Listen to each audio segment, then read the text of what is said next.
vemos en materia de vida del Señor. El Señor entiende que esto es necesario hablar de estas cosas, ¿vale? Hace 8 días iniciamos el estudio del libro de Efesios, la carta de los Efesios.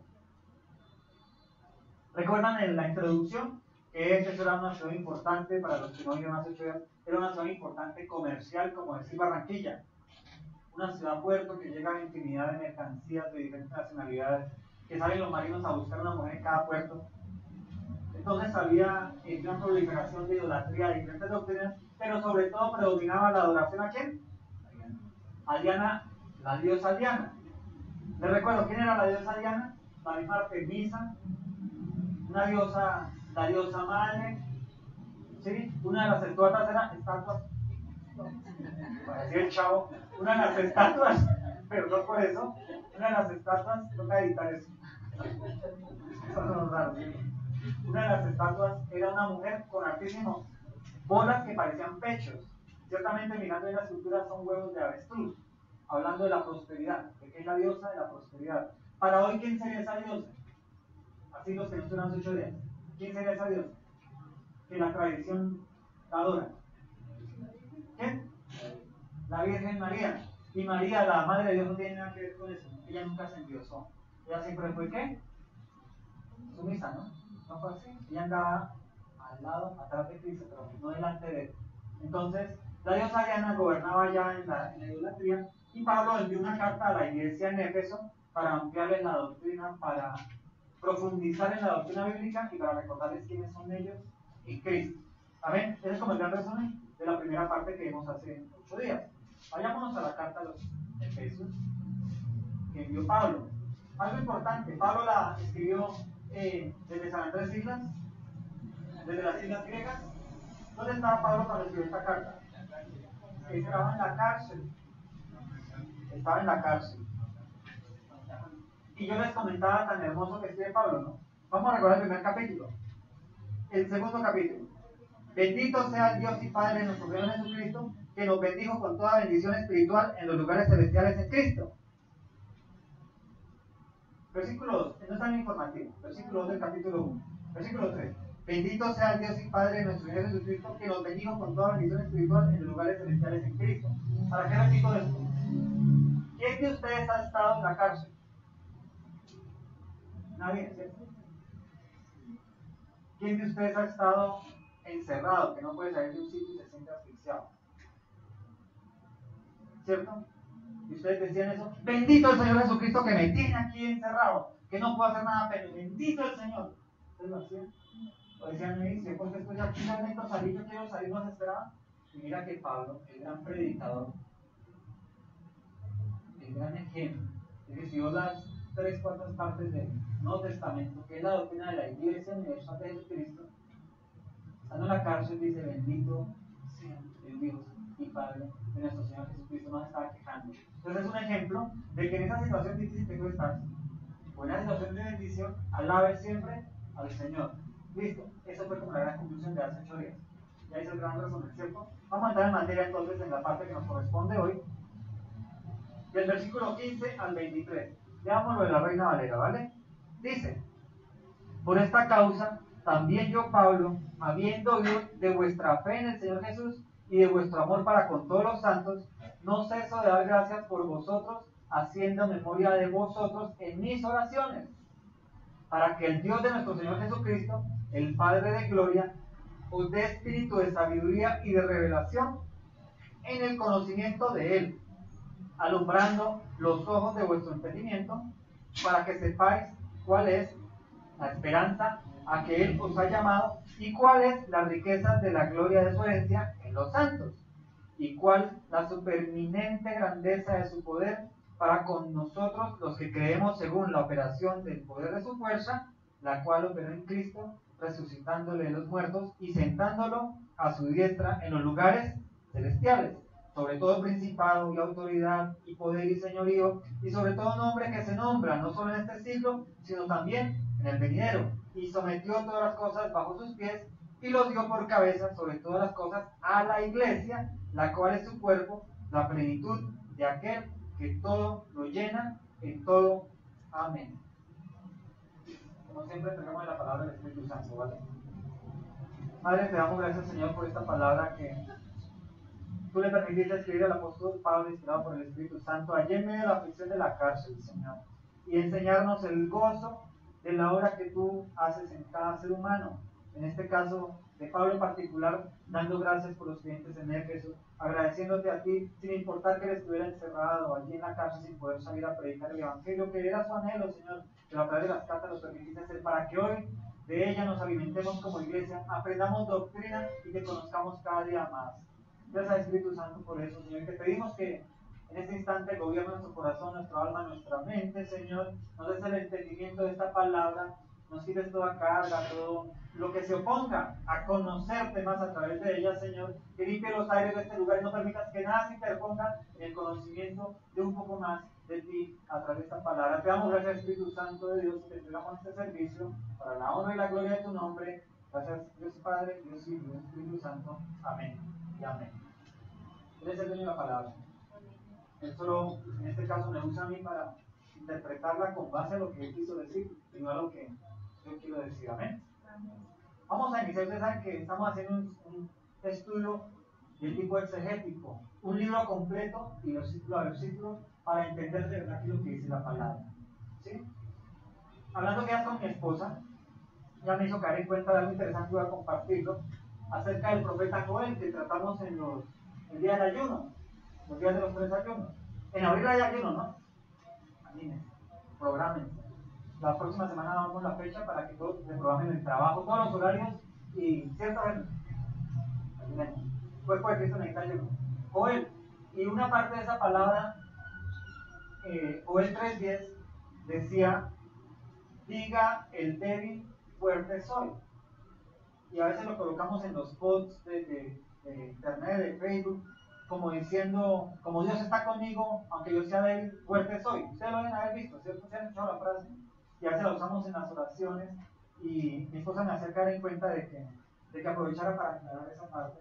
Mira, cuando la palabra en Joel 3:10 dice, diga el débil, fuerte soy, no se está refiriendo a que Dios nos levanta en la debilidad, en ese texto específico. Entonces, si yo traigo a colación ese texto para decir que aunque yo estoy debilitado, soy fuerte porque Dios está conmigo, me equivoqué del texto. No es el texto que voy a recurrir. Tal vez si Dios conmigo, ¿quién contra mí? De pronto sí. Pero ese texto no, porque si ustedes recuerdan los que estuvieron en el ayuno, Joel habla de que el juicio a Israel ya vino, y que lo van a invadir, lo van a destruir, lo van a despojar de sus bienes, de sus tierras, y lo van a dejar como el ternero. No les digo más. ¿Sí? Y cuando dice Dios, diga el fuerte débil soy, está diciendo hasta los niños se van a tener que armar y luchar porque yo no voy a hacer nada.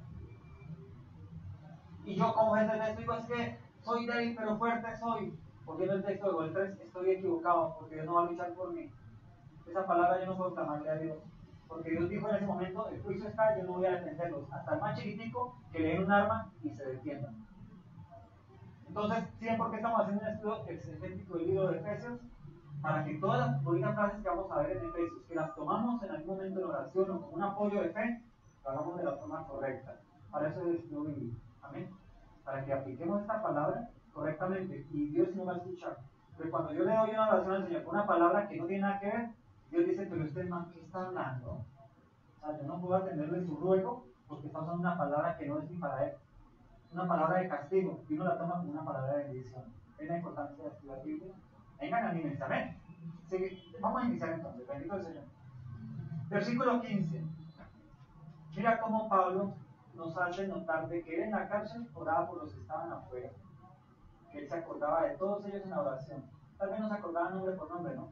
Tal vez no decía, Pepito, Menguito, Paco, Papaca, pero decía toda la iglesia en Éfeso, los creyentes, tal vez nombraba al pastor que estaba encargado de la iglesia, los diáconos, las personas que él conocía, pero está orando por las personas. ¿En dónde?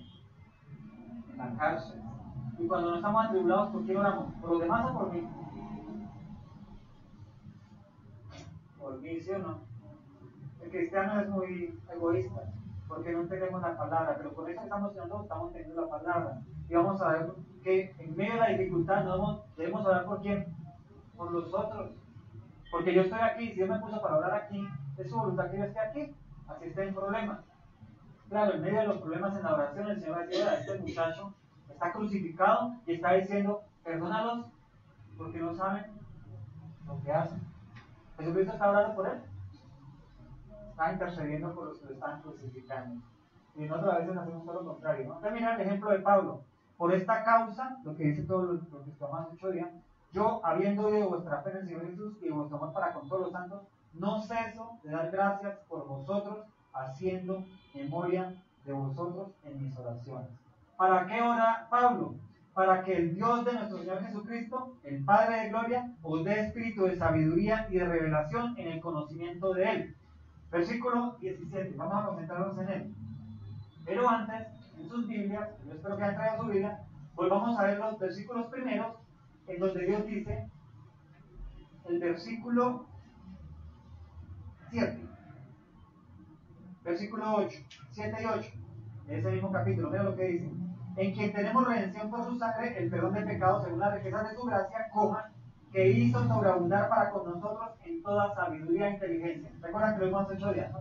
Esta primera sabiduría e inteligencia se refiere a vivir la vida cristiana en el mundo. O sea que el Señor nos da suficiente conocimiento en su palabra para comportarnos de manera correcta en nuestra vida cotidiana, para ser cristianos en el estudio, en el trabajo, en la casa, en la cama, en el baño, en el Transmilenio. ¿Sí? El versículo 8 de la primera carta a los Efesios del primer capítulo habla de la sabiduría general, para el mundo general, para la vida general en Cristo. Pero aquí Pablo está hablando a la iglesia en Éfeso, a los santos, a los redimidos, a los practicantes de la fe cristiana, y mira lo que dice en el versículo 17, para que Dios, nuestro Señor, el Dios de nuestro Señor Jesucristo, el Padre de gloria, os dé espíritu de sabiduría y de revelación en el conocimiento de ¿qué? De Él. Mira la diferencia. Primero, en los primeros versículos, habla de la sabiduría para vivir como cristianos en el mundo. Y ahora aquí le dice, yo oro para que Dios les dé espíritu de sabiduría y revelación en el conocimiento de Dios. O sea, Instituto Bíblico, Teología y Discipulado. Sí, porque la invitación hoy para el 11, de que vengan y empiecen la teología con nosotros, que se unan al grupo que ya estamos estudiando, que lo único que necesitan saber es que Cristo los salvó y que les dijo que tengan espíritu de revelación y sabiduría en Él, porque la única forma de que seamos cristianos genuinos es conociendo lo que el cristianismo genuino dice, que es la Biblia, no lo que yo me imagino, no lo que yo pienso, no lo que me lo dice el amigo o el pastor, sino Él. ¿Cuál es el espíritu de sabiduría y revelación? ¿Cómo se llama? ¿Cuál es el espíritu de sabiduría y revelación? Díganlo, Señor. Espíritu Santo, que el Señor sobreabunde su Santo Espíritu en nosotros, que el Espíritu Santo ponga el querer como el hacer de conocerlo a Él. Dice espíritu de sabiduría y revelación. La falsa doctrina dice que ese espíritu es el espíritu de la profecía. Y que entonces está el pastor aquí, de pronto dice un segundo, la unción está sobre mí. Y el Señor ha dicho, y empieza a profetizar vana palabrería. Eso dice la falsa doctrina. Hermanos, está quieto. Aquí está el Señor, que es un profeta falso morenito. Tenía en el sur. No digan nada, el Espíritu está aquí. Se empieza a mover así y nos clamaban todos y todos quedamos, ¡ay, tan bonito que le habla Dios! Eso es falso, ¿no? ¿Dios nos habla a través de qué?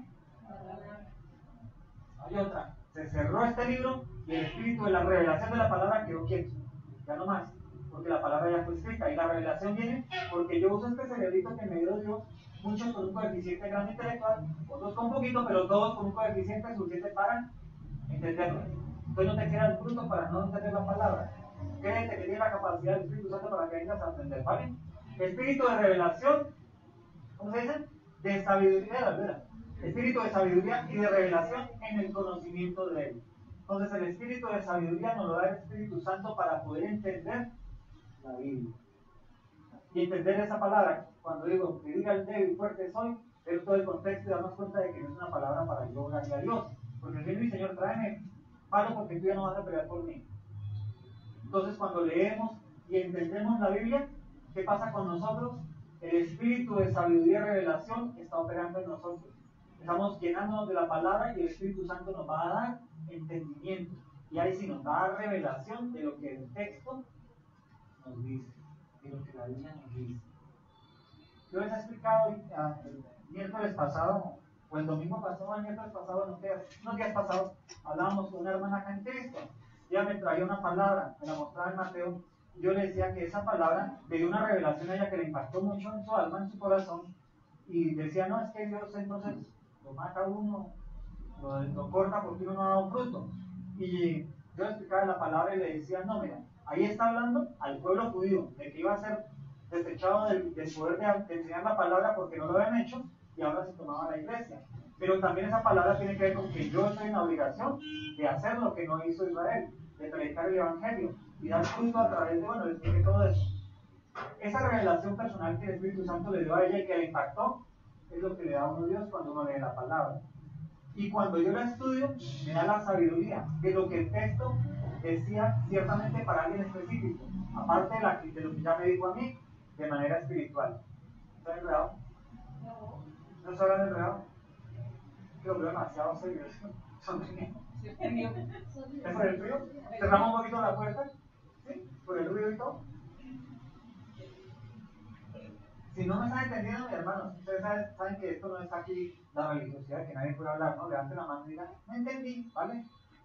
O sea, porque la intención de enseñar la palabra es que la aprendamos, ¿no? No de entretenernos aquí o de que yo mostrar mi gran elocuencia del conocimiento que Dios me ha dado. No, la intención es que todos aprendamos, ¿vale? Pescamos. Si yo no soy conferencista, en las iglesias me decían que yo tenía el don de maestro de la palabra, entonces me gusta creer lo que sí. Por eso les digo que hago el tema en el colegio, en la universidad, ¿vale?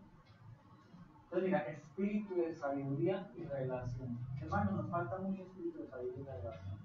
A veces Dios tiene que usar las piedras para hablar, ¿o no? ¿No usan conversos a veces para decirnos las cosas?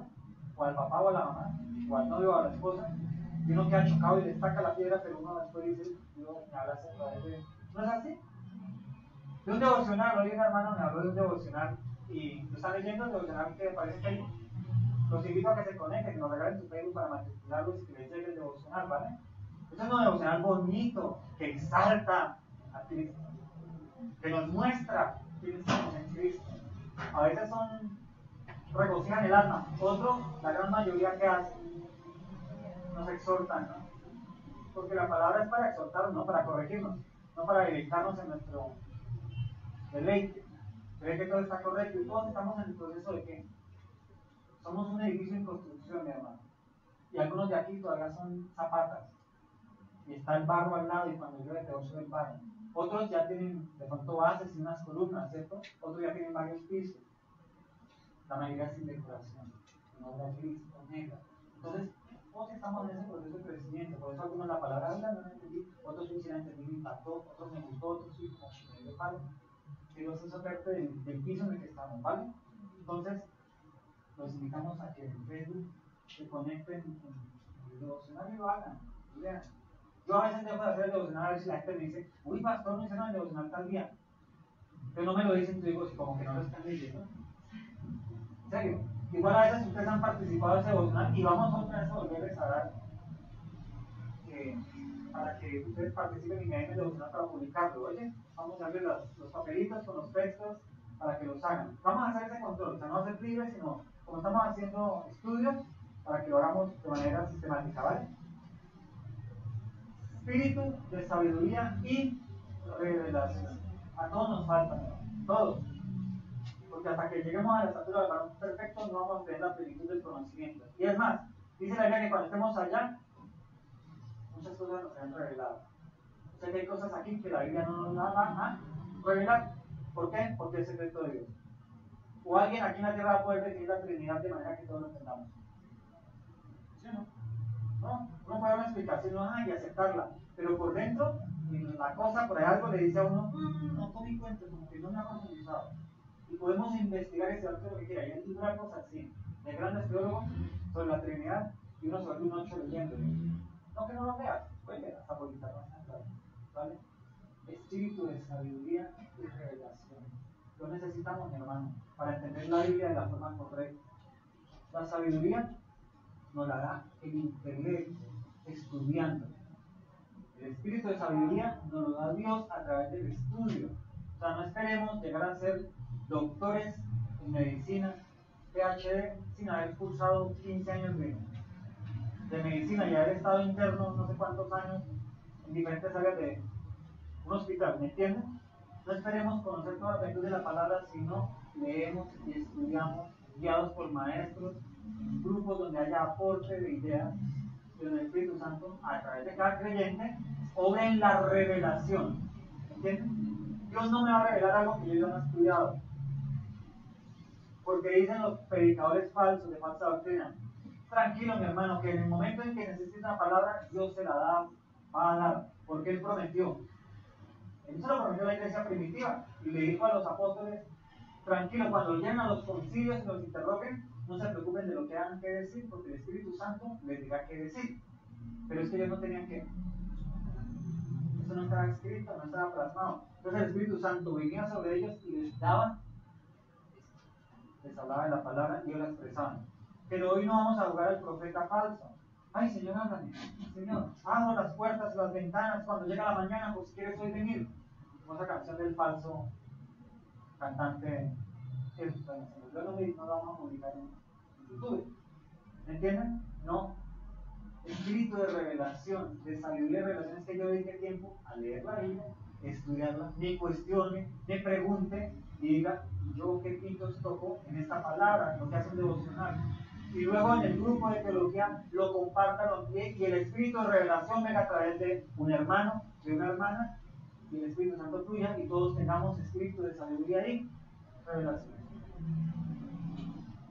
Esa es la palabra, ¿no? Chévere, ¿no? Pablo que está diciendo a la iglesia de Colosas, mi hermano, espero que ustedes estén recibiendo el Espíritu Santo, el Espíritu de sabiduría y revelación, estén estudiando las cartas que les envío, los papiros de la Torá y todo lo que el Espíritu Santo nos dé a aprender de su santa palabra.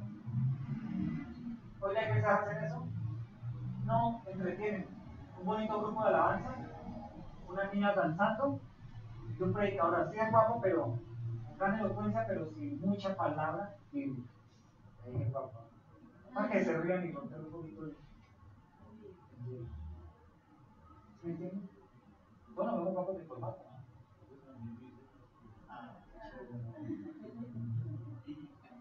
Lo entendemos, mis hermanos. Ese versículo es clave. Pídanle al Señor Espíritu de revelación, sabiduría y comprométanse con ese espíritu a estudiar. Estoy haciendo mucha publicidad a la teología porque queremos que el grupo crezca. Porque mientras que ustedes más crezcan, van a poder dar en los grupos y van a poder evangelizar correctamente. Van a poder vivir a Cristo. Que es difícil. ¿O a quién aquí no le cuesta vivir a Cristo a diario? A todos nos cuesta en el mundo. Porque es complicado. Y eso que él dijo que su yugo era que fácil, un devocional hablo de eso estos días, ¿cierto? Ligeras cargas. Pero nos cuesta. Esta pesa como 60 kilos, ¿cuánto sale pesa? Es flaquito, pero pesa la carne, pesa. Versículo 19. Versículo 18. Vámonos al 18. ¿Qué hace el espíritu de sabiduría y revelación? Mira el resultado. Alumbrando los ojos de vuestro entendimiento para que sepáis cuál es la esperanza a que Él os ha llamado y cuál es la riqueza de gloria de su herencia en los santos. Voy a recurrir aquí a mis anotaciones para no desviarme del contexto de la palabra. ¿Vale? Mira lo que está diciendo el apóstol, el Espíritu Santo a través del apóstol Pablo. Que cuando el Espíritu Santo me da la revelación y la sabiduría, cuando yo estudio y el Espíritu me ha revelado su palabra, me ha edificado, redarguido, exhortado, consolado, mira lo que me va a dar. Va a alumbrar los ojos de mi entendimiento. Entonces no va a venir cualquier persona aquí, cualquier secta, o credo, o falso profeta cristiano, falso apóstol cristiano, a hablarme, y yo quedo, ¡ay, sí! Amén, amén, amén. Y quedar con mi tonto. ¿Qué dice? Alumbrando los ojos del entendimiento. O sea que cuando viene la palabra falsa, mis ojos salen así como pepas, como reflectores, y dicen, ¡ah! ¡Qué mentiroso! Eso no dice el Señor, eso no dice la palabra. Usted está diciendo mentiras. Pero ¿cómo lo puedo hacer? Habiendo estudiado la revelación del Espíritu Santo y Él alumbra mi entendimiento. Hoy los predicadores falsos y las falsas iglesias hacen lo contrario. Te alumbran una falsa revelación que opaca tu deseo por estudiar. Ay, yo para qué estudio si el pastor allá, el superapóstol, dice tan lindas las palabras y me enseña tanta verdad que yo me quedo con eso. Hay uno que dice, salió en internet esta semana, yo ya no veo ese tipo, antes lo veía como para entender un poco la doctrina, pero este personaje dice que no hay necesidad de aprender tanto, sino creer. Es uno que dice Efectivo Luna. Dice eso el tipo a sus 15,000 congregados allá, que para qué tanto estudio si la letra mata. Lo que hay es que creer. Y la palabra de Dios dice que si no la estudias, no vas a tener sabiduría ni entendimiento y no va a alumbrar tus ojos. ¿Ven la diferencia? La palabra dice, escudriñad las escrituras porque allí está que mana la vida, de allí mana la vida. Y este tipo diciendo, ¿eso para qué tanto estudio? Lo que hay es que creer. ¿Entienden la falsa doctrina? Cuando estudiamos, el Espíritu Santo nos revela, nos da entendimiento, ministra nuestra alma, tal vez nos da correa, tal vez nos da una pachuche, más bien, va por el camino, pero abre las pepas de los ojos, y perdónenme la expresión, para que veamos la falsedad de los demás, de los profetas falsos, no ver los pecados ni juzgar a los demás, sino para ver la verdad de la palabra que habla alguien o nosotros mismos. Amén. ¿Les parece importante que Pablo escribió esa carta a los Efesios, en la iglesia de Efesios, y que hoy nosotros la disfrutamos en este tiempo de tanta falsedad y apostasía, de tanto maestro levantado de doctrina falsa, que predican a media la palabra para mantener el cuerpo cautivo y sacarle platino, para mantener un estándar de vida? ¿No es importante estudiar la Biblia? Sábado, 11 de abril, 5 de la tarde, ¿vale? 9, versículo 19. Entonces mira, ya alumbró el entendimiento, ¿cierto? ¿Qué nos hace alumbramiento? Esa luz. Sepáis cuál es la esperanza a la que Cristo nos llamó. O sea, ¿para qué nos salvó? ¿Para qué dijo Glenn? ¿Para qué dijo Alba? ¿Para qué dijo cada uno de nosotros, Geraldine, todos los nombres de que aquí estamos? ¿Para qué nos llamó Cristo? ¿Para qué dijo Mateo? Deje de robar a la gente ahí con los impuestos y sígueme. Cuando nosotros estudiamos la palabra, cuando viene el escrito de revelación, cuando nos damos cuenta de la falsa palabra que hay, de los falsos profetas, entendemos para qué nos llamó Cristo. Para que fuéramos prosperados, bendecidos y en victoria, ¿verdad? No. Eso dice el falso profeta. Mira lo que dice. Para que sepáis cuál es la esperanza a la que nos llamó y cuál es la riqueza de la gloria de su herencia en los santos. ¿A qué nos llamó Cristo? ¿Cuál es el verdadero llamado del cristiano? A ser reyes en esta tierra, a poseer la tierra, a ganar mucho dinero y a testificar con nuestro BMW. ¿Sí? ¿A qué nos llamó? A ser discípulos. ¿A qué nos llamó? A alabarlo. ¿A qué nos llamó? ¿Qué es el resultado de la salvación? Y la habitar con el cielo. Mira lo que sigue. ¿Y cuál es la supremiente grandeza de su poder para con nosotros que creemos según la operación del poder de su fuerza, la cual operó en Cristo resucitándonos de los muertos y sentando a su diestra en lugares celestiales? ¿Cuál es el llamado? A la resurrección, a vida eterna. ¿Él nos llamó para eso? Sí, nuestra responsabilidad es predicar el Evangelio, a ser discípulos de Él y a ser discípulos para Él. Pero el llamado de Cristo, en la revelación de la palabra, es a lo mismo que operó el Espíritu Santo en Él, a resurrección, para vida eterna. Por eso habla de la gloria y las riquezas de la gloria. Míralo nuevamente. ¿Y cuál es la supereminente grandeza de su poder para con nosotros los que creemos según la operación del poder de su fuerza, la cual operó en Cristo resucitándolo de los muertos y sentándolo a su diestra en los lugares celestiales? Lo que sigue, sobre todo principado, autoridad y poder y señorío, y sobre todo nombre que se nombra no solo en este siglo, sino también en el venidero, y sometió todas las cosas bajo sus pies, y lo dio por cabeza de todas las cosas a la iglesia, la cual es su cuerpo, la plenitud de aquel que todo lo llena en todo. Eso nos tocará resumirlo completamente para entenderlo. Pero el llamado de Cristo para nosotros es para conocer su nombre. Claro, es discipular, es hacer iglesia, crear iglesia, no crear, él la creó. desarrollar iglesia, cuerpo de Cristo. Pero el llamado a esa resurrección, ¿con él? En el mismo poder que lo resucitó a él. ¿En el poder de quién? Del Espíritu Santo de Dios. El llamado no es a ser poderosos en la tierra. Tal vez algunos de nosotros, si Dios lo permite, tengamos poder económico, poder social, de pronto no mucho hablar, pero ser conocidos en obras sociales, en diferentes cosas, en el mundo secular, profesionales eminentes.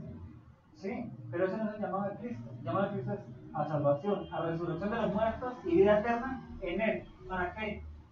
Para hacer iglesia. Porque mira lo que dice al final, ya casi terminamos. Mira lo que dice al final. Dios le dio toda autoridad, poder, potestad en los lugares celestiales, ¿cierto? ¿Cierto que sí? Dice el versículo 20, ¿cierto? Y lo sentó a la diestra en los lugares celestiales. Sobre todo principado de autoridad, de poder y señorío, y sobre todo el nombre que se nombra sobre este siglo, no solo en este siglo, sino también en el venidero. O sea que Dios le dio el poder a Cristo de reinar, hoy y por la eternidad. ¿Antes quién lo hacía? ¿Antes quién lo hacía? ¿El Padre o el Hijo? El Padre. Jehová, Yahvé, Antiguo Testamento. Pero cuando Cristo resucita, ¿qué dice Dios? Hijo, el trono ahora es tuyo. Yo sigo siendo Dios Padre. Y tú estás sujeto a mí en el rango anterior, aunque somos un solo Dios. Pues una determinada porque no nos vemos mucho. Pero le dio la potestad de nombre y de autoridad. En este siglo, en la vida terrenal y en el cielo. ¿Para qué? ¿Para qué te sirve eso a ti? ¿Qué crees? ¿Sí? Es una pregunta, ¿no? Esto es un proceso. ¿Para qué nos sirve que Cristo esté sentado en el poder de todo? Mónica, si Cristo está sentado allá y dice que no nos iba a dejar solos, sino nos iba a enviar el Espíritu Santo de Dios, y tú tienes el Espíritu Santo de Dios, que es Dios mismo, Cristo mismo, y Él está sentado a la diestra de Dios Padre, y tiene dominio sobre toda potestad y sobre todo, ¿de qué te sirve eso a ti? Ya tienes vida eterna. ¿De qué te sirve que tengas el Espíritu Santo aquí? Y que el Espíritu Santo que tú tienes aquí es el mismo que tiene Dios, porque es Dios y es Cristo, y Él tiene autoridad sobre todo. ¿Para qué eches fuera demonios? ¿Para que hables en lenguas? ¿Para que profetices? El versículo final del capítulo tiene la clave. Leámoslo todos juntos. Del 22 y 23, leámoslo. Mira lo que dice. Y sometió todas las cosas bajo sus pies y lo dio por cabeza sobre todas las cosas. ¿A quién? A la iglesia, la cual es su cuerpo, la plenitud de aquel que todo lo llena en todo. Y la iglesia hoy está como que sin Espíritu Santo, porque está debilitada. Está permitiendo el matrimonio homosexual, que ministros del Evangelio sean homosexuales y prediquen la palabra, que el aborto si es médico sea permitido, que si hay iglesia de prosperidad, pues es que la iglesia necesita finanzas y la única forma es pedir pactos, votos, primicias y plata, que la Biblia no dice que debemos pedir.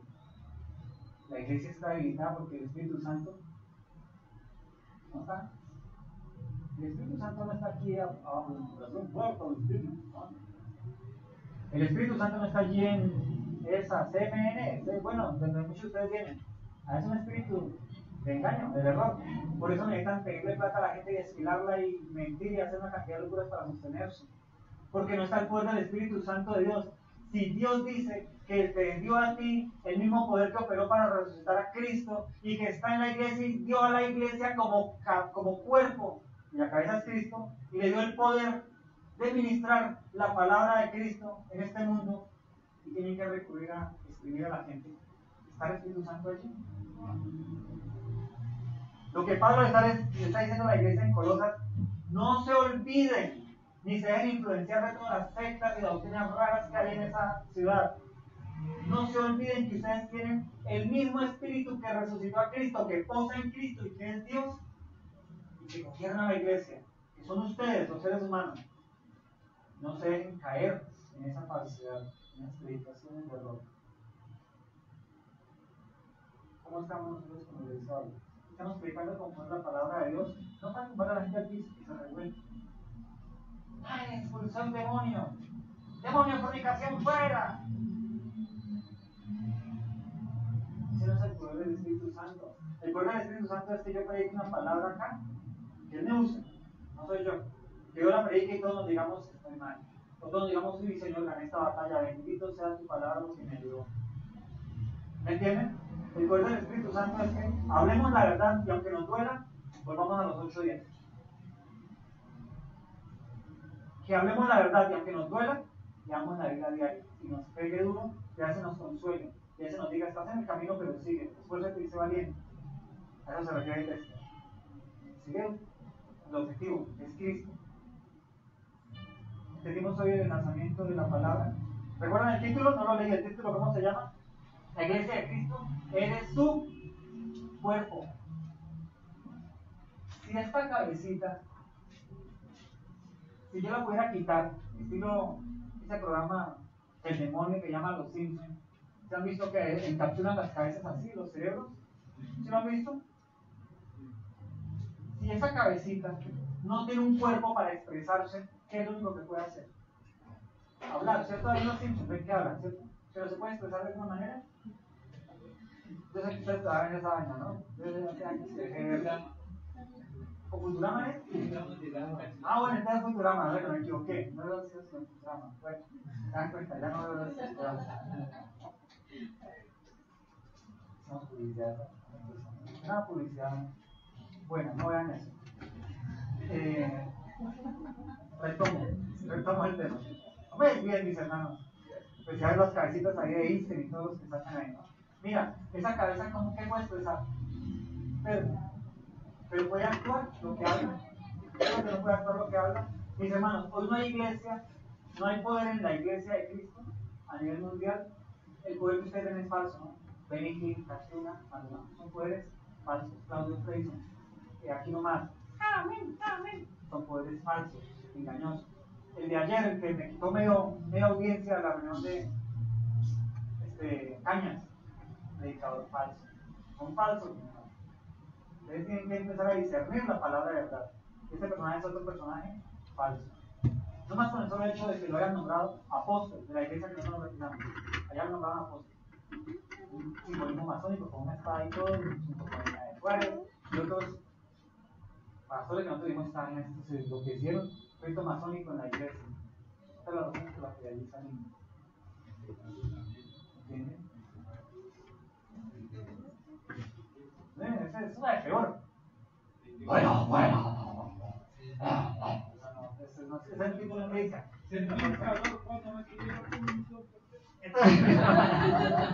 Le pasó un frío más bien. Mis hermanos, les toca editarlo, Señor Jesús. Ustedes me pusieron un trabajo forzoso. Mis hermanos, no hay poder. No hay poder porque no está el cuerpo unido a la cabeza.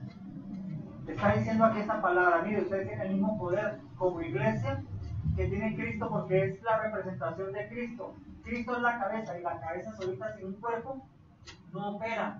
Cristo en su palabra está hablándonos. La cabeza está hablándonos aquí. Pero si el cuerpo no pone en operación lo que esta cabeza está hablando, no hay poder. Y Pablo le está diciendo a la iglesia de Colosenses, no caigan en el error, sigan ligados a la cabeza y operen con el espíritu de sabiduría y entendimiento para que ilumine el conocimiento y caminen como la iglesia debe caminar, con la misma gloria que caminó Cristo, predicando la palabra a pesar de que lo vituperaban, lo querían empujar, despeñar y matar y terminó muerto.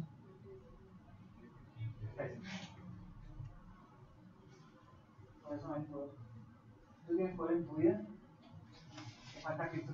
Si hay fallas de poder, ¿qué te falta? Chúpate la cabeza, que ese bichito de Futurama, mételo en el cuerpo, para que el cuerpo pueda actuar. Si no tenemos poder, nos falta Cristo. ¿Cómo lo tenemos? Estudiando la palabra, viendo la revelación, creciendo en su sabiduría e iluminando nuestro entendimiento. Y poder derrumbar tanto los argumentos del enemigo, los mismos que yo me creo, que la carne se crea para yo satisfacerme, los que el entorno del mundo, mis amistades, los ojos cristianos, me crean. ¿Cómo los derrumbo? Espíritu de sabiduría, de revelación. Me ilumina la palabra. Y puede obrar el Espíritu Santo en el poder que obró en Cristo, como iglesia. Eso es lo que el apóstol Pablo le dijo a la iglesia en Éfeso. A Colosenses también. Ya les explico por qué dijo Colosenses. Eso es lo que le dijo la iglesia, lo que le dice Pablo, el Espíritu Santo a través de Pablo a la iglesia de Efesios nos dice hoy, hermano, si tú te das el tiempo, eres joven, 20 algo de años, para un chino de 10 años, jovencitos de 45, 50 que estamos aquí. ¿A qué edad llamó Dios a Abraham? ¿Ah? ¿A qué edad? ¿Cuántos años? ¿Cuántos años tenía Sara? 92. ¿Cuántos años Abraham? ¿Y tú te crees muy bien para estudiar la palabra? Ah, por favor. No seas analfabeta por tu culpa. ¿Vale? Todo esto tiene que ver con estudiar la Biblia. Anímense. Vale, tampoco. Uno consigue ir a desde 7.000 pesos. Y aquí vamos a nuestra fila del tiempo. Si no le pedimos el millón que te da un calor. ¿Me entienden? ¿Sí me entienden, mis hermanos? ¿Para qué? Para que el poder de Cristo se refleje en tu vida. Entonces tal vez no tengas mucho billullo, pero estás en paz y transmites esa paz y ellos van a decir, maestro, rabí, ¿cómo puedo nacer yo de nuevo? Tú puedes evangelizarlo. ¿Entiendes? A Cristo no lo seguían solo por la palabra, sino porque Él vivía en la palabra. Entonces decían, no, este es un verdadero profeta, yo quiero conocerlo y seguirlo. Pero tal vez no te siguen a ti o a mí, porque estamos desconectados de la cabeza.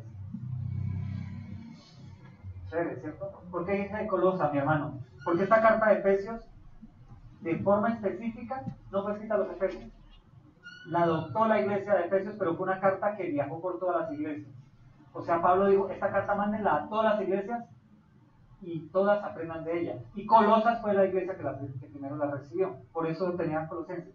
Como yo estudio el texto, pero estudio todo el contexto y el contexto histórico y cómo fue la carta para no decir aquí babosadas. Aunque las digo, ¿no? Es parte. Sí, ya me salen las palabras. Entonces, por eso me vino Colosas, ¿no? Pero yo estudio que dice la palabra. Mis hermanos, hoy es día de la cena.